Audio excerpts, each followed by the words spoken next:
달래님이 생각이 많은 디자이너라는 거를 알고 그것을 이겨내기 위해서 여러 강의를 보셨잖아요. 그러면 그 중에서 어떤 강의를 봤을 때 내가 생각이 많다라는 것을 느끼고 그것을 여기서 해결하면 좋겠다라고 생각하셨나요? 사실 생각이 많다라고 하는 거는 꾸준히 일을 하면서 그냥 알고 있었어요. 사실 남과 비교해봤을 때 내가 생각이 많다라고 했던 건 아니었고, 제가 그냥 생각했을 때 나는 좀 생각이 좀 너무 멀리 가는 것 같은데, 그리고 그런 멀리 가는 것 같다라고 하는 평가를 여러 번 받고 나서는 내가 좀 생각을 멀리 하는 편이구나 라고 느꼈던 것 같아요. 그리고 그걸 본격적으로 좀 극복해야겠다라고 생각했던 거는, 제가 3년 정도 인하우스를 다니고 나서 나중에 언니하고 같이 독립을 했거든요. 보통의 연구소로 독립을 해가지고 이제 그때는 에이전시 업무를 다시 시작하게 되니까 또 한 번 저한테는 생각이 많아지는 작업을 하게 된 시간이었던 거죠. 그러면 인하우스 디자인 할 때랑 그 에이전시 일을 할 때랑 그 생각을 해야 되는 것의 차이가 얼마나 나나요? 그게 생각의 차이라기보다는 인하우스의 특징은 하나의 브랜드를 이제 관리하는 입장에 있는 디자이너다 보니까 굉장히 새로운 컨셉을 계속해서 보여준다기보다는 브랜드의 분위기에 맞는 이미지들을 계속해서 남다르게 보여주는 게 목표이기 때문에 처음 한 1년 정도는 굉장히 헤맸거든요. 이 브랜드의 분위기를 표현한다는 것 자체가 그때 당시에는 좀 어려움이 있어가지고, 근데 그거를 한 2년 3년 정도 하고 나니까 이제 어느 정도는 이게 우리의 분위기지 라고 하는 걸 좀 알게 돼서 그때는 생각을 많이 하지 않고도 표현하는 방식에 대해서만 고민을 할 수 있게 됐어요. 근데 에이전시를 갔을 때는 매번 다른 클라이언트가 다른 분위기의 이미지를 보여줘야 되는 부분이 있기 때문에 제가 매번 어떤 이미지를 써야 이 클라이언트한테 적합한지에 대해서 고민을 해야 되는 거죠. 클라이언트한테라기보다는 그 그죠. 프로젝트에. 네, 그 프로젝트 클라이언트. 그러니까 매번 우리가 인하우스에 있는 그 해당 브랜드만 집중적으로 설계하고 표현하기 때문에 거기에 맞는 비주얼을 만들어내야 한다면, 이제 에이전시 같은 경우에는 계속해서 카테고리도 완전히 다른 다양한 브랜드들이 우리한테 오기 때문에 거기에 맞는 전략과 비주얼을 매번 찾아내야 맞아요. 하고 매번 새로운 걸 제시해야 되기 때문에 그 생각이 점점 더 많아질 수밖에 없는 경험을 했다라고 하는 말 맞죠? 네. 네. 제가 너무 정리가 안 되었나요? 지금 생각이 많다. 네. 저의 이제 특징 중에 하나인 거죠. 네. 그래서 맞아.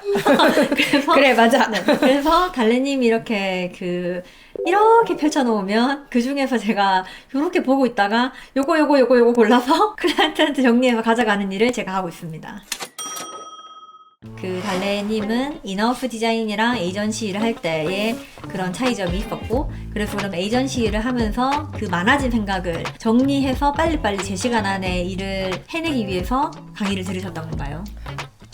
네, 그런 부분들도 있고, 그때는 이제 다양한 표현을 해야 되는 단계니까 표현을 할 수 있는 그 저만의 무기가 많아졌으면 좋겠다고 생각했어요, 그때는. 그래서 이제 제가 평소에 하지 못했던 여러 가지 스킬들을 좀 공부하고 싶어서 강의를 듣기 시작했죠. 그게 그 비주얼을 표현하는 것에 대한 맞아요. 조금 더 설명을 덧붙이자면, 달래님이 예전에는 일러스트 그리는 걸 좋아해서 일러스트 중심의 디자인을 많이 했지만 언젠가부터 굉장히 그 그래픽적인 예를 들면 블렌더라든지 그런 애프터 이펙트를 사용한 소위 멋있다라고 말하는 그런 그래픽 작업들을 계속 하고 싶어 했던 욕망이 있었던 것 같아요.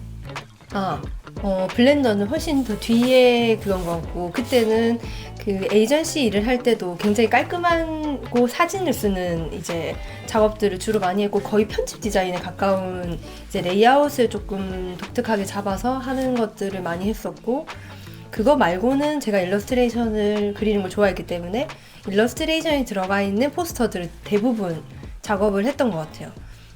우리는 그게 있었는데 그 당시에는 그 스톡 이미지라고 하는 이제 맞아, 완성된 맞아. 이미지를 가져와서 그거를 재가공하는 작업들을 많이 했었는데 그렇게 하다 보니까 우리도 이 스톡 이미지를 쓰고 다른 집도 그 스톡 이미지를 맞아요. 쓰다 보니까 경쟁력이 점점 떨어지는 것 같아서 그 같이 창업을 했던 달래님 입장에서는 우리도 그 경쟁력을 가져야 한다. 그런데 그게 나의 역할인 것 같다라고 해서 강의를 들었던 것 같아요. 맞아요. 그때 많이 했던 거는 어쨌든 소스를 내가 직접 만들어서 이제 해보자라고 하는 걸 많이 고민을 했었고, 그거의 시초가 됐던 건 사실 에이전시 하면서 거의 마지막 작업이었던 그 선물 세트 작업이 있었는데, 인하우스 아니고 제가 뭐라고 했나요? 에이전시요. 에이전시가 아니고 인하우스 3년 차 때 그 선물 세트 작업을 한번 했었는데, 이전에는 어떤 메인 비주얼을 써야 할지가 굉장히 많이 고민이 돼가지고 대부분 패턴을 쓰거나 뭐 이런 것들을 이제 소스를 다운받아서 일러스트레이션을 넣거나 이런 방식으로 작업을 많이 했었거든요.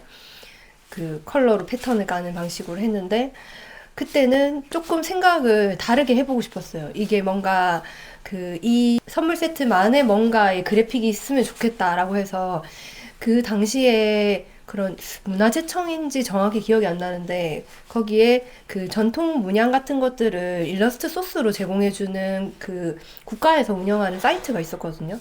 그래서 그 사이트에서 약간 통발 같은 거라든지 그런, 제가 식품회사에 있었기 때문에 그것과 관련된 그 패턴을 이제 소스를 다운받아서 걔를 재가공해가지고 만든 작업들을 선물 세트에 넣은 적이 있거든요. 그래서 그걸 해서 꽤 괜찮은 반응이 있어가지고, 내가 무조건 스톡 이미지를 써가지고만 작업을 할 수 있는 게 아니고, 나도 뭔가를 아이디어를 그래픽으로 만들어서 내 작업에 쓸 수 있구나 라고 하는 걸 그때 처음 조금 느꼈던 것 같아요. 그러고 나서 독립을 해서는 좀 더 그걸 많이 해봐야겠다라고 생각했던 것 같아요.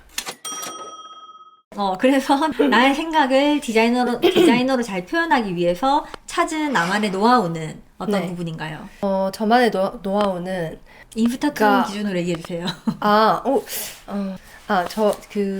어디서부터 얘기해야 되지? 삐. 처음에는, 네, 일단 그때는 제가 한 5년차 정도 됐었는데, 그때는 그 생각의 고리를 끊어내는 연습을 했어요.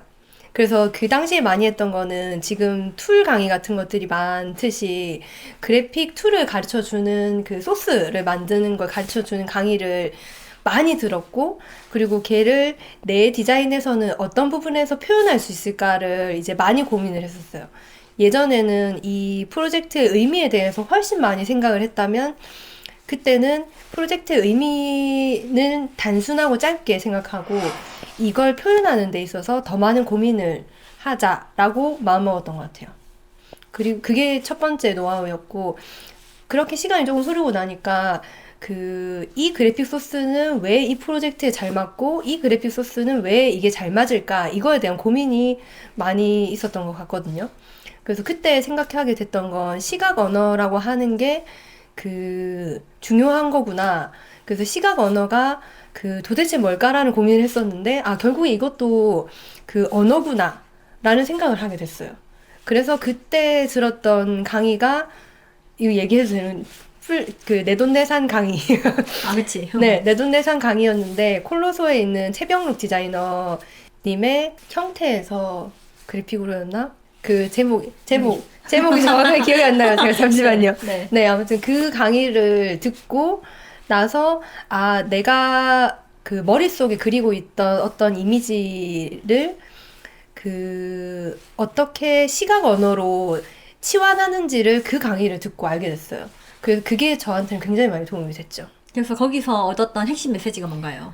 핵심 메시지는 이 메시지는 굉장히 심플해야 하고, 대신 표현을 참신하게 해야 된다. 근데 이 부분을 제가 늘 까먹고 있었던 것 같아요. 디자인을 하면서. 맞아. 그래서 우리는 늘 반대로 생각했던 네. 것 같아요. 의미가 자꾸 장황해지고, 그 의미가 명확하면 표현이 덜 참신해졌던 것 같아요. 좀 그랬던 것 같아요. 그래서 표현에 있어서 조금 항상 대중적인 이미지를 만들게 됐던 것 같고, 근데 그 안에 내용을 뜯어보면 의미는 너무너무 좋은 거죠. 근데 이게 사실은 디자이너는 이 포스터를 보자마자 시각적으로 느끼게 해주는 게 중요하기 때문에 시각 언어에 대해서 더 많이 고민을 했었어야 됐던 것 같은데, 그때는 시각 언어가 정확하게 어떻게 이제 움직이는지를 잘 몰랐던 것 같아요. 맞아요. 예를 들면 우리가 사랑이라는 그런 따뜻하고 그 밝고 아름다움이 느껴지는 단어가 있는데 그 단어에서 그 사랑을 어떻게 표현할 것인가, 이 사랑이 무엇인가라는 것을 집중해서 고민을 하다 보면 만약에 그 의도가 되게 어둡고 음침한 사랑이라면 그거를 고민하는 게 맞는데 일반 대중적인 우리가 사랑을 표현한다라고 한다면 그 사랑이 가지고 있는 그 대중적인 이미지를 비주얼로 어떻게 다르게 표현하느냐가 지금의 관건인데 저희는 예전에는 이 사랑이라는 거에 대한 의의를 먼저 찾았던 것 같아요. 그래서 이 사랑은 뭔가 애시당초 이 사랑이라는 게 기존의 세상에 존재하는 사랑과는 달라야 비주얼도 다르지 않나. 그래서 맞아, 이 생각을 하느라고 그 작업이 너무 안 됐던 것 같아요. 근데 지금 브랜딩을 하는 입장에서는 이게 너무 자연스러운 흐름인데 그때는 저희가 했던 작업들이 2D 포스터를 만드는 작업이 많았기 때문에 훨씬 더 대중적으로 많이 시각적인 커뮤니케이션을 하는 일들이 많았어서 그때는 이거를 타개하는 게 굉장히 중요한 미션이었던 것 같아요. 그리고 이제 이 공부들을 해가면서 형용사가 얼마나 그 시각 언어를 표현하는데 중요한지를 많이 알게 됐었어요.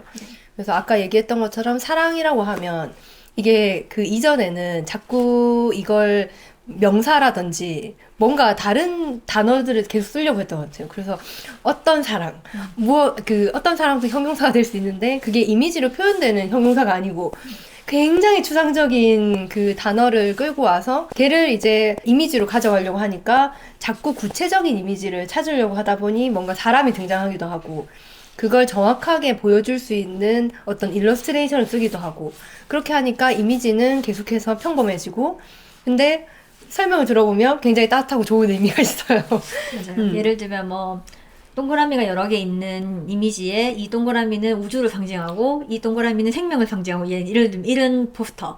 근데 그게 굉장히 철학적으로는 맞지만 대중적이지 못한 그래서 오히려 시각적으로 봤을 때는 임팩트가 더 떨어지는 그런 비주얼이 만들어지는 경우가 많았던 것 맞아요. 같습니다. 그래서 만약에 추상적으로 이미지를 도형으로 이제 표현해도 되는 프로젝트들이 있어요. 그런 경우에는 이게 시각적으로 정답인데 그렇게 하면 안 되는 작업에도 그렇게 하는 경우들이 발생하는 거죠, 이제. 그치. 그러면서 이제 클라이언트한테는 나의 그 심오한 메시지를 네. 전달하고 클라이언트는 당황하고 이게 얼마나 멋있는지 이렇게 이게 얼마나 트렌디한지를 얘기하게 되고 근데 클라이언트는 당황하고 저희가 원했던 건 이게 아닌데요. 이렇게 이제 얘기할 수 있는 거죠. 맞아. 그러면 이번 시간에서는 그 생각이 많은 디자이너들이 어디서 생각이 많이 발생하고 그리고 그것을 어떻게 해결하는지에 대한 저희의 이야기를 조금 풀어봤는데요. 그러면 달래님이 생각했을 때 디자이너인 우리가 생각이라는 것을 했을 때 가장 많이 고민해야 되는 부분은 어떤 거라고 생각을 하시나요? 당연히 그 이미지로 도출되는 그 표현의 시간을 많이 소요해야 된다고 생각합니다. 그럼 많이 만들어 보는 게 중요한가요? 그것도 중요하고, 그거는 이제 사실 연차별로 좀 다른 것 같아요. 자기가 지금 어느 지점에 와 있는가에 따라서 다를 것 같고요.